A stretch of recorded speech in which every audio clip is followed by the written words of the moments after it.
Hai sahabat semuanya, apa kabar kalian hari ini? Ya, semoga Anda semuanya sehat-sehat selalu. Eh, Sehat, pastinya lebih bergairah gitu ya Ya, dalam mencari uang. itu dia. Ketika kita rajin gitu ya, tekun dalam bekerja gitu, dan juga pintar mengatur keuangan, tentu Hmm, saja kita akan lebih menikmati hidup. Ya. iya. Tapi apa sih sebenarnya yang membuat hidup ini nggak nyaman? Apa yang paling membuat kita nggak nyaman menjalani hidup? Ah, kalau punya hutang dan nggak bisa bayar, Iya sih ya, udah kalau udah namanya punya hutang gitu ya, rasanya itu seperti dikejar-kejar ya kan, memang dikejar-kejar sama debt collector. makan gak enak ya kan, Ya, tidur gak nyaman ya kan, melakukan semuanya jadi kepikiran terus kalau kita punya hutang ya. tinggal di rumah sendiri aja juga nggak nyaman gitu ya. Kenapa sih kita bisa berhutang? Untuk apa sih sebenarnya orang harus berhutang? Oh, biar motor saya bagus, biar mobil saya bagus, gitu. Biar rumah saya wah, gitu. Iya, jadi kadang-kadang uh, kita berhutang gitu ya, memaksakan diri ya, memaksakan diri untuk berhutang itu karena memang memaksakan kita memenuhi kebutuhan kita, bukan kebutuhan ya, kadang-kadang apa? Keinginan Ya, memang juga memuaskan. kadang-kadang kebutuhan yang mungkin pada saat di mana kondisi keuangannya sudah ataupun sedang down gitu ya, untuk bahkan juga mungkin ya mungkin karena memang kebutuhan itu tadi mungkin tidak bisa mengatur keuangan gitu kali. Jadi makanya kebutuhan yang seharusnya bisa dipenuhi, nah ini harus berhutang gitu.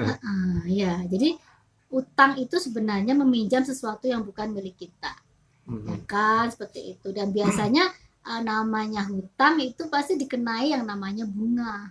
Hmm, Dan lebih mengerikan lagi kalau itu bunga berbunga. bunga berbunga. Kalau bunga di rumah sih bagus ya. Kalau bunga hutang, aduh ya kan, tambah berat gitu seperti itu ya. Dan ketika bunga berbunga ini tentu saja akan lebih banyak dari apa yang seharusnya kita pinjam gitu ya. Mhm. Dan seperti ini akan membuat kebanyakan orang tambah tertekan gitu ya. Jadi ya seperti itu. Hidup di masa sulit seperti ini kalau kita nggak pintar-pintar mengatur keuangan kita dan akhirnya terjerat hutang, itu akan sangat beresiko sekali kita menjadi tertekan, terus kemudian meningkat menjadi stres dan Mhm. akhirnya depresi, dan itu yang harus kita hindari ya. Zaman Oke. gini memang segala sesuatu harus pakai uang ya. Mm-mm. Tapi sebetulnya juga bisa ya untuk mengatur bahwa tidak seharusnya untuk menggunakan uang ya sebetulnya ya. Ya, jadi sesuatu hal yang bisa mendatangkan kedamaian, kepuasan dalam hidup kita adalah ketika kita bisa hidup sesuai dengan pendapatan kita. Tapi sesuatu hal yang bisa membuat kita hancur, membuat kita nggak bahagia adalah ketika kita hidup lebih dari apa yang kita punya dan kemudian kita terjerat Hmm, hutang. ya. Ya, jadi apa saja yang bisa, mungkin kadang-kadang orang berpikir gimana ya gitu ya, memang harus berhutang sih gitu ya untuk hal-hal yang penting gitu ya. Jadi memang ada beberapa yang mungkin kita perlu pertimbangkan kalau memang kita benar-benar harus mengambil itu secara kredit, seperti misalnya rumah ya. Tapi pastinya juga harus kita pikirkan gitu ya, jangan karena keinginan kita terus memaksakan nggak seperti kemampuan kita. Iya, Ya, jadi betul. kalau memang kita harus mengambil secara kredit, ya kita harus memikirkan atau mengambil rumah yang sederhana dan terjangkau tentu saja. Tentu saja dengan sesuai dengan pendapatan kita yang Iya, kita dapatkan ya. uh, Untuk karena cicilannya itu. cicilannya itu harus dipikirkan ya berapa tahun ke depan. Terus apa saja yang bisa terjadi di tengah perjalanan ini gitu loh kan.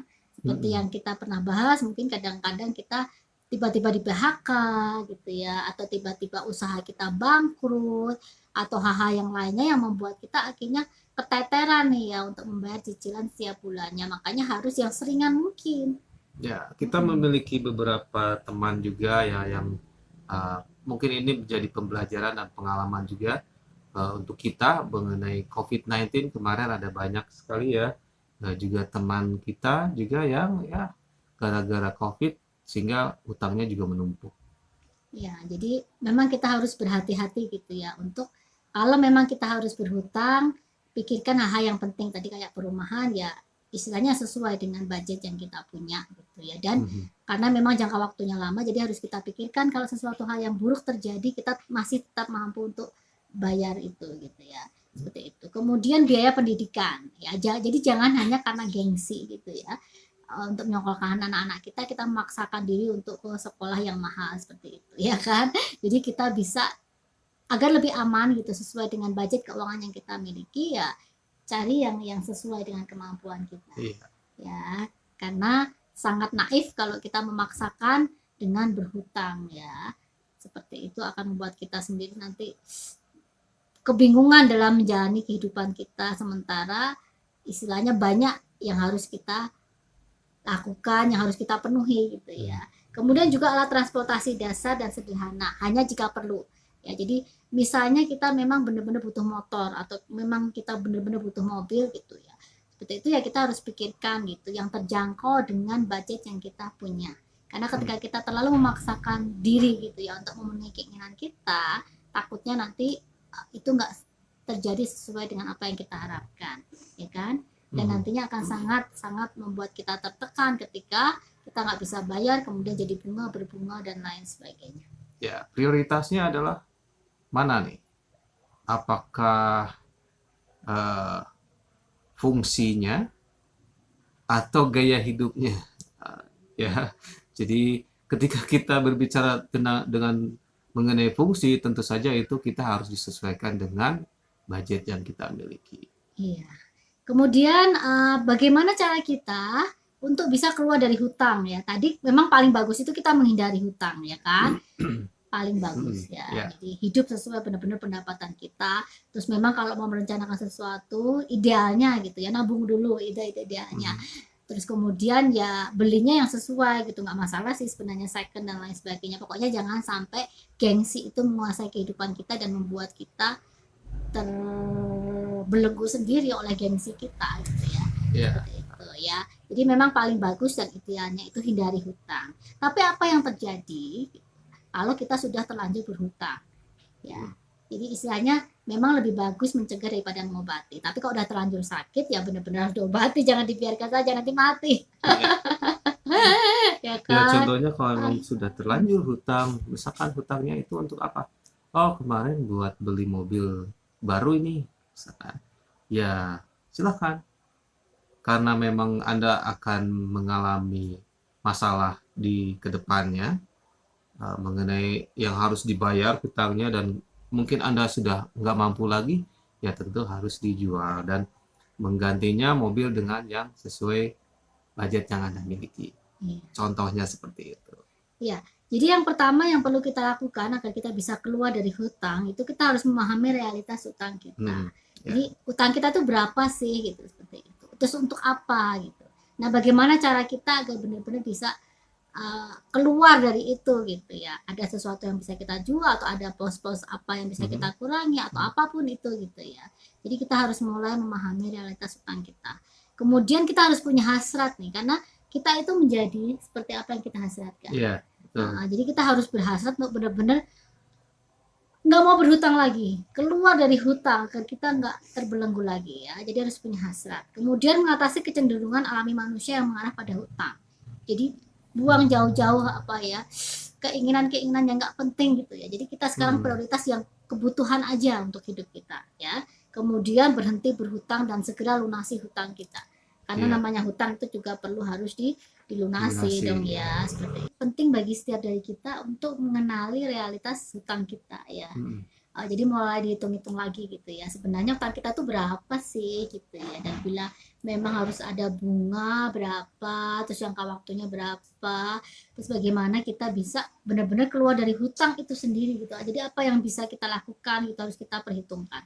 Ya, kita juga harus punya cadangan ya. Cadangan penghasilan itu maksudnya. Ketika kita mungkin menjadi mengandalkan gaji pokok kita untuk membayar hutang, ya Anda juga bisa membuat usaha lain misalkan ya. Manakala nanti walaupun kita semua tidak mengharapkan kita di PHK atau perampingan pekerjaan gitu ya. Jadi ada yang bisa menopang ya untuk cadangan itu tadi untuk membayar hutang-hutang. Iya. Kemudian kita juga tadi ya punya hasrat gitu ya, hasrat untuk keluar dari hutang itu sendiri gitu. Karena memang kita itu akan menjadi seperti apa yang kita hasratkan. Jadi ketika kita memiliki visi tentang apa yang akan kita uh, dapatkan gitu ya, ketika kita punya hasrat, kita akan memiliki kekuatan yang lebih gitu ya, berlipat-lipat ganda untuk dapat meningkatkan apa yang kita paling inginkan itu. Nah, karena keinginan terbesar kita untuk bisa keluar dari hutang, ya kita akan diberikan kekuatan yang lebih gitu ya, untuk bekerjanya juga lebih gitu, terus Betul. pengatur keuangannya juga lebih gitu, sehingga kita dalam waktu yang lebih cepat kita bisa keluar dari hutang Hmm. ya.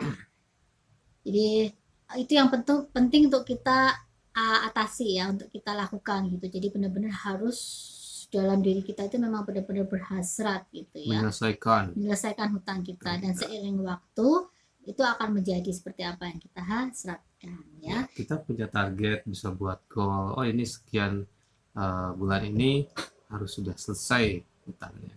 Iya, seperti itu. Nah, kemudian kita selain tadi menghitung ya realitas utang kita, kemudian menganalisis tentu saja, terus punya hasrat untuk keluar dari utang.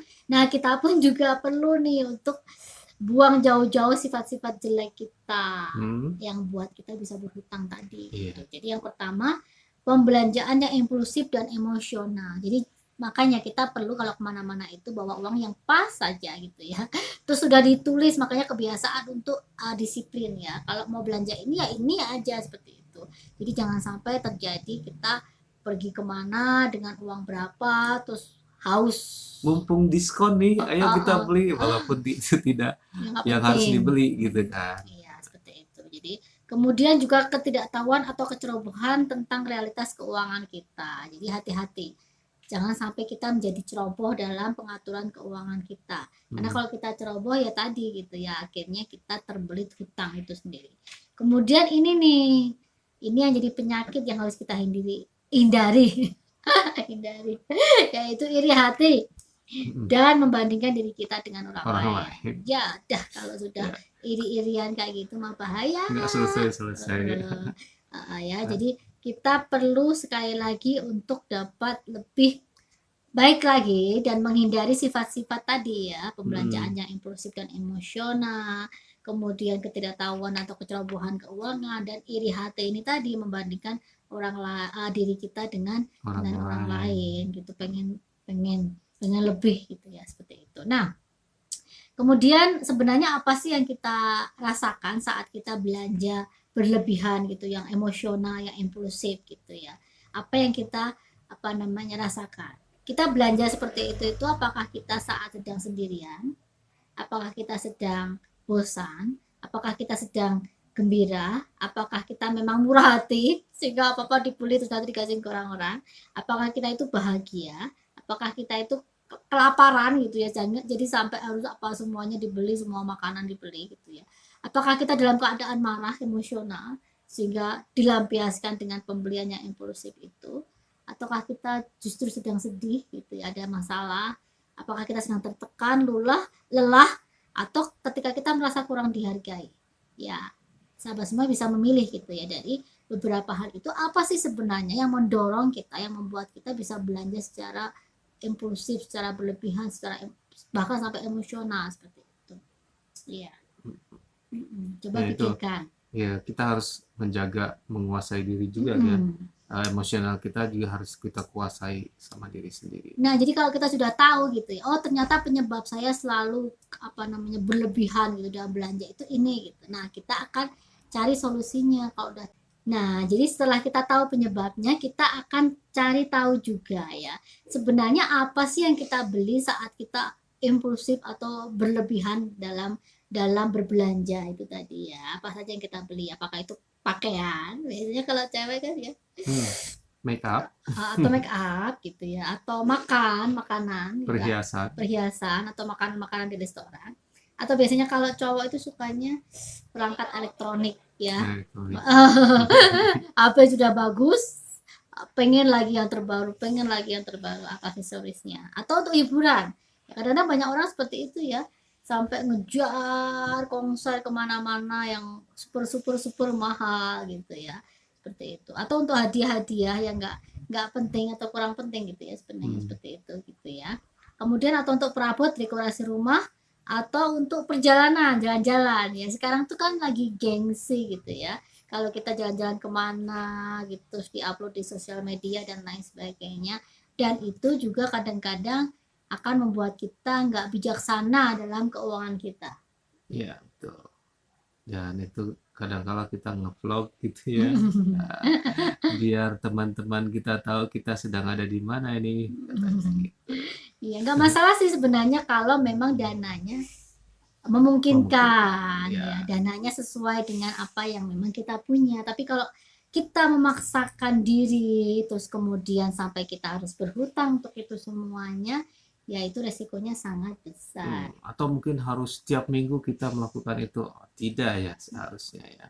Itu kita harus membuat jadwal sendiri khusus untuk rekreasi seperti itu. Nah, bersama keluarga memang itu juga pentingnya. Tapi kita mungkin bisa dengan bijaksana untuk mengatur semuanya itu. Kemudian juga coba tanyakan gitu ya pada diri sendiri. Sebenarnya ketika saya berbelanja yang kayak gitu tadi, yang secara emosional itu, kita lagi belanja sama siapa biasanya? Sama anak-anak, rekan kerja, teman, sendirian, atau dengan pasangan kita. Ya, jadi harus mulai diperiksa lagi tuh ya, seperti itu. Jadi kalau memang gitu ya, kita punya sifat untuk suka belanja yang emosional dan lain sebagainya, ya mulai dikurangi ya. Tapi paling bagus mah langsung dihentikan saja ya kan. Iya, itu Biar pilihan di situ. biar nggak memberatkan kita juga. Apalagi kalau istilahnya tadi kita memaksakan diri gitu. Sebenarnya kita nggak punya dana untuk itu, kita memaksakan diri dan akhirnya berhutang dan kita terjerat serta terbelenggu oleh hutang itu sendiri ya. Oke, kemudian juga hal yang kadang-kadang membuat kita terbelit dengan hutang itu adalah ketidaktahuan dan kecerobohan tentang situasi keuangan keluarga. Ya, jadi seperti menggunakan kartu kredit atau apa yang akhirnya menjerat kita ke dalam hutang. Jadi harus lebih bijaksana ya, ya Betul. dalam hal ini. Ya, jadi sebagai pasangan apalagi udah menikah itu benar-benar harus selalu Saling menjaga. Termasuk juga kejujuran dalam masalah penggunaan keuangan kita ya. Kemudian tadi apalagi tadi kalau sudah sampai iri hati dan bandingkan diri kita dengan orang lain, wah itu apa namanya bahaya banget karena nggak ada habis-habisnya ya. Ini belum selesai, ini lagi nggak mau kalah kan, seperti itu. Jadi kita harus hindari hal-hal semacam itu kalau memang kita benar-benar ingin bahagia hidupnya ya kan. Ya. Terbebas dari hutang itu sendiri. Nah, bagaimana cara kita untuk keluar dari hutang? Itu pastinya ada beberapa hal yang bisa kita lakukan untuk keluar dari hutang itu sendiri. Yang pertama, kita harus berusaha untuk lebih disiplin ya. Jadi kalau memang kita punya hutang sekian nih misalnya, kita harus apa namanya punya goal gitu ya. Selama berapa waktu kita bisa melunasi hutang itu sendiri. Ya, komitmen itu, goal itu tadi. Iya. Nah, kalau kita memang sudah punya waktu ya, misalnya setahun, 2 tahun, atau berapa tahun kita lunas hutang itu, berarti kita harus lebih disiplin dalam pengaturan keuangan kita. Yang nggak penting-penting nggak itu dulu, pokoknya ini untuk bayar hutang dulu gitu ya, sampai benar-benar hutang itu lunas, ya kan? Seperti itu. Jadi dengan cara berhenti berhutang. Kemudian berhenti berhutang caranya gimana? Kita bisa menghimpun dana darurat tadi ya. Kemudian berhenti menggunakan kartu kredit atau pinjaman konsumen yang nggak penting ya, yang akan justru menjerat kita ke hutang itu sendiri. Nah, bagaimana cara kita untuk melunasi hutang kita? Yang pertama dengan memutuskan membayar ekstra terhadap utang kita. Jadi gini, biasanya kalau kita lebih banyak gitu kan, lebih cepat pastikan hutangnya terbayar. Ya. Jadi jikalau misalkan saat kita ada uang lebih untuk bisa bayar 2 bulan ataupun 3 bulan langsung aja bayar ya, Iya, ya, atau mungkin lebih lebih banyak lagi atau seperti bahkan itu. Jadi lebih banyak. prioritaskan atau putuskan untuk membayar ekstra. Kemudian tentukan di mana kita membayar ekstra itu sendiri. Kemudian ambil langkah-langkah tambahan sesuai dengan kebutuhan yang bisa kita lakukan agar kita dapat keluar dari hutang itu sendiri ya. Seperti itu. Jadi sahabat semuanya, kita sudah bahas banyak ya tadi ya bagaimana cara kita untuk menghindari hutang. Itu pastinya yang terbaik yang bisa kita lakukan dan keluar dari hutang atau Menyelesaikan melunasi hutang. menyelesaikan hutang kita. Karena Ya, namanya hutang itu memang harus dibayar bayar. ya kan seperti itu. Jadi kita harus lebih tadi mengatur diri kita sedemikian rupa, efektif dalam keuangan kita, menjaga keseimbangan dalam keuangan kita dengan anggaran dan lain sebagainya, dan kemudian disiplin dalam menentukan setiap goal-goal keuangan kita, itu akan menolong kita untuk dapat lebih benar-benar menikmati keuangan yang mandiri dan mapan dalam kehidupan kita. Tetap stay tune terus di Bung Edi Official Channel karena pastinya banyak informasi penting yang sahabat semuanya bisa dapatkan di channel ini. Iya, betul. Jangan lupa like, Subscribe, komen, dan share ke teman-teman Anda, siapapun itu. makasih sahabat. See.